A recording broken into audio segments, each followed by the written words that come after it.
नमस्कार, स्वागत है आपका के न्यूज में। आपके साथ मैं हूं वीरेंद्र भारद्वाज। बुलेटिन की शुरुआत करने से पहले आइए एक नजर डाल लेते हैं अब तक की सुर्खियों पर। हेडलाइंस के प्रायोजक हैं रिफ्रेश मैट्रेस, एक ऐसा एहसास जो कर दे आपको रिफ्रेश। और मनमोहिक्स, जहां आपकी शॉपिंग को मिले नई पहचान।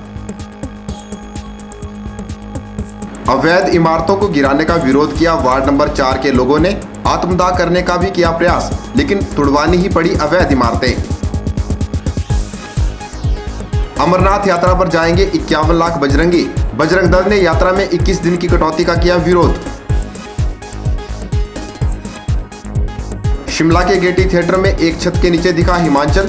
बीरबल शर्मा की छायाकारी को देखकर हर शख्स की जुबान से निकला वाह हिमाचल। और 63% लोग ग्रसित हैं हाइपरटेंशन की बीमारी से। वर्ल्ड हाइपरटेंशन डे पर चिकित्सा विशेषज्ञ डॉक्टर मंजुल ने पेश किए आंकड़े। और अब खबरें विस्तार से। अवैध इमारतों को गिराने के लिए चला नगर परिषद का अभियान। वार्ड नंबर 4 रविनगर में काफी मुश्किलों भरा रहा। यहां अवैध इमारतों में रह रहे लोगों ने इमारतों पर चढ़कर घर तोड़ने आए नगर परिषद कर्मचारियों का डटकर विरोध किया, लेकिन थक हार कर लोगों को अपने घर तुड़वाने ही पड़े। वार्ड नंबर 4 में नौबत यहां तक आ गई कि एक व्यक्ति ने अपने घर की छत पर चढ़कर आत्मदाह तक करने की कोशिश भी की। लोगों का आरोप है कि उन्हें घर से बेघर कर दिया गया, लेकिन वायदे और नियम के अनुसार उन्हें कहीं पर भी सिर ढकने के लिए छत नहीं दी गई।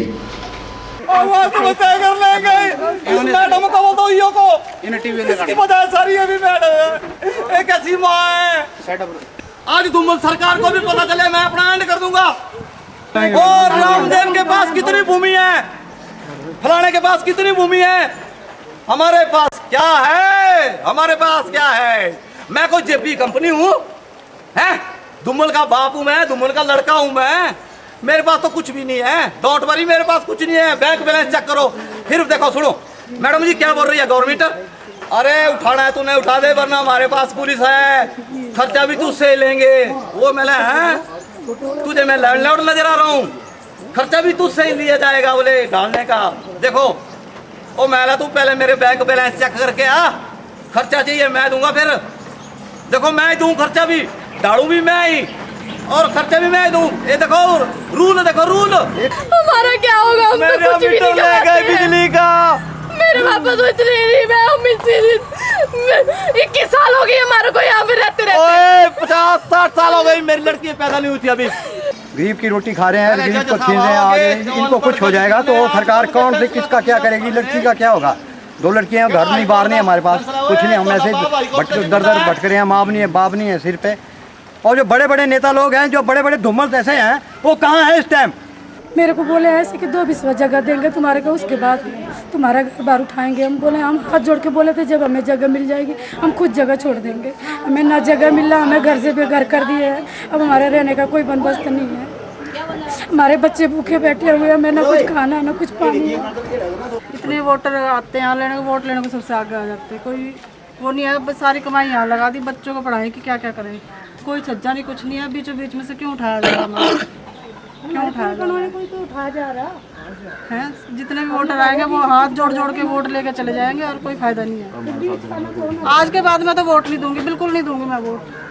हम तो शासन प्रशासन ने कहा जाता है कि जो उन्होंने राजीव आवास योजना के तहत इन गरीब लोगों के लिए 2 बिस्वे ज़मीन का अलॉटमेंट किया था, वो इनको जल्दी से जल्दी दिया जाए और ये निर्णय जल्दी से जल्दी लिया जाए कि इन लोगों को रहने के लिए छत मिलनी चाहिए। और ये जो बस्तियाँ सन 60 से बसी हुई है यहाँ, हमने एक बार CM साहब को यहाँ बुलाया, 90,000 रुपये लगे और वो लोग हमको अंगूठा दिखा के गए। उसके बाद इंडस्ट्री को बुलाया गया, हमें तो वोट बैंक बनाया गया है जी। जब कमेटी की जरूरत थी सफाई कर्मचारी की, तब इन लोगों को यहाँ बसाया गया। बंदोबस्त इनका कोई नहीं किया गया। इन्हें तो बोला कि भैया अपना काम करो, पैसे लो और आगे हो जाए। जबकि कमेटी की जिम्मेदारी बनती थी तो इनको पैसे भी दो और ज़मीन भी दो, रहने के लिए पैसे दे दो। रेगुलर तो कर दो, है कितनी करिए। सरकार जो है बोल रही है जी 2-2 बिस्वा ज़मीन देनी है, उनको रेगुलाइज कर दो। हम तो ये बोलते हैं। हम अनिल शर्मा जी के पास गए थे, हम 10-12 बंदे गए थे, उनको बोले थे कि हमारे ऐसी बातें हैं। उन्होंने साफ ही जवाब दिया कि भाई कि हम इस बारे में कुछ नहीं कर सकते हैं। बहुत गलत बात है। सरकार यहाँ बीजेपी वाले आते हैं, कांग्रेस वाले आते हैं, हमें गरीब लोगों को सिर्फ वोट के लिए बैंक के लिए यूज किया जाता है। इनसे वोट ली जाती है, फिर इनको पूछने वाला कोई नहीं आता। ना यहाँ नगर परिषद अध्यक्ष आई, ना वार्ड मेंबर आए और ना MLA और ना यहाँ के सांसद आए। आज मैं ऐलान करता हूँ कि इनको आने वाले दिनों में यहाँ से इनका बहिष्कार किया जाएगा। इसको एक भी वोट नहीं मिलेगी इस मोहल्ले से। आतंकवादियों से मिली धमकी के बाद बाबा अमरनाथ की यात्रा में 21 दिनों की कटौती की गई है, जिस पर विश्व हिंदू परिषद ने कड़ा ऐतराज जाहिर किया है। वहीं बजरंग दल के कार्यकर्ताओं ने संकल्प लिया है कि आतंकवादियों को करारा जवाब देने के लिए 4 जून को 51 लाख कार्यकर्ता बाबा अमरनाथ यात्रा के लिए रवाना होंगे, जिसमें 51,000 लोग हिमाचल प्रदेश से भाग लेंगे। मंडी में पत्रकारों को संबोधित करते हुए विश्व हिंदू परिषद के राज्य संगठन मंत्री मनोज कुमार ने बताया कि इस यात्रा का उद्देश्य यात्रा के दिनों में कटौती करने वालों को सबक सिखाना है। तो जम्मू कश्मीर से लेकर और केवल वहाँ माँ पार्वती और भगवान, आज वहाँ की सरकार और मैंने जो साइन बोर्ड के अध्यक्ष हैं जो बाबा अमरनाथ, आज बजरंग दल ने तय किया है कि हम इस यात्रा को 1995 में जैसे आतंकवादियों ने घोषणा की थी कि हम यात्रा नहीं होने देंगे, उसी चुनौती को आज फिर बजरंग दल ने स्वीकार किया है, विश्व हिंदू परिषद ने स्वीकार किया है और हम 4 जून से लाखों की संख्या में बजरंगियों का जत्था लेकर बाबा अमरनाथ के दरबार में जाएंगे। हर हर महादेव के नारे से फिर जम्मू घाटी को स्वर्ग बनाएंगे और फिर बाबा अमरनाथ का अस्तित्व जगाएंगे।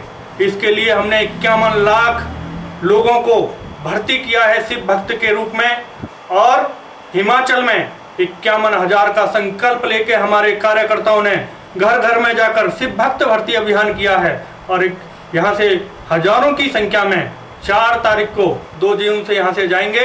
4 जून को बाबा अमरनाथ के दर्शन के लिए हिमाचल के, क्योंकि ये भी शंकर की भूमि है, शंकर के लोग अपने रक्त को समर्पित करते हुए भगवान शंकर के चरणों में अपने को चढ़ाते हुए वहाँ 4 जून को यात्रा में दर्शन करेंगे भगवान शंकर के और यहाँ से हजारों की संख्या में बाबा अमरनाथ के दर्शन करने के लिए लोग जाएंगे। बल विकास मंच की तरफ से आने वाले विधानसभा चुनावों में विधायक पद के लिए घोषित किए गए प्रत्याशी संजय सुरेली ने अपने जनसंपर्क अभियान को तेज कर दिया है। बीते रोज उनका अभियान बाल्ट गांव पहुंचा, जहां उनके स्वागत में छबील का आयोजन किया गया। संजय सुरेली ने जनता से आह्वान किया है कि वह बल के इतिहास में एक नया अध्याय जोड़ने के लिए उनका सहयोग करें। गौर रहे कि बल विकास मंच संजय सुरेली को भाजपा की तरफ से टिकट दिलाने की फिराक में है। शगुन टेंट सर्विस के माध्यम से जनता के बीच अपनी पहचान बनाने वाले संजय सुरेली अब चुनावी मैदान में कूद गए हैं। बल विकास मंच की तरफ से उन्हें प्रत्याशी घोषित किए जाने के बाद संजय इन दिनों बल विधानसभा क्षेत्र के दौरे पर हैं। दौरे के दौरान वे जनता से सहयोग की अपील कर रहे हैं। तमन्ना हर एक शख्स ने की हुई है, आज से नहीं 20-25 सालों से नहीं, परंतु मेरे बुजुर्ग जो 50, 60, 70 सालों से ऊपर गुजर रहे हैं वो भी आज महसूस करते हैं ये आवाज अनोखी है, ये आवाज अनूठी है। इस अनूठी आवाज को हमने आगे पहुंचाना है, एक एक रिश्तेदार को, एक एक दोस्त को, एक एक बहना को उस तरीके से इकट्ठा कर देना है कि जो आज तक नहीं हुआ ये होता हुआ देख रहा हूँ। गौर रहे कि बल विकास मंच संजय सुरेली को भाजपा की तरफ से टिकट दिलाने का भरसक प्रयास कर रहा है, लेकिन पार्टी किसे टिकट देगी यह हाईकमान पर ही निर्भर है। लेकिन चुनावी दंगल में कूद चुके संजय सुरेली टिकट न मिलने पर भी चुनाव लड़ने का मन बना चुके हैं। अनोखी चीज होके रहेगी, हिमाचल प्रदेश की विधानसभा गूंजेगी।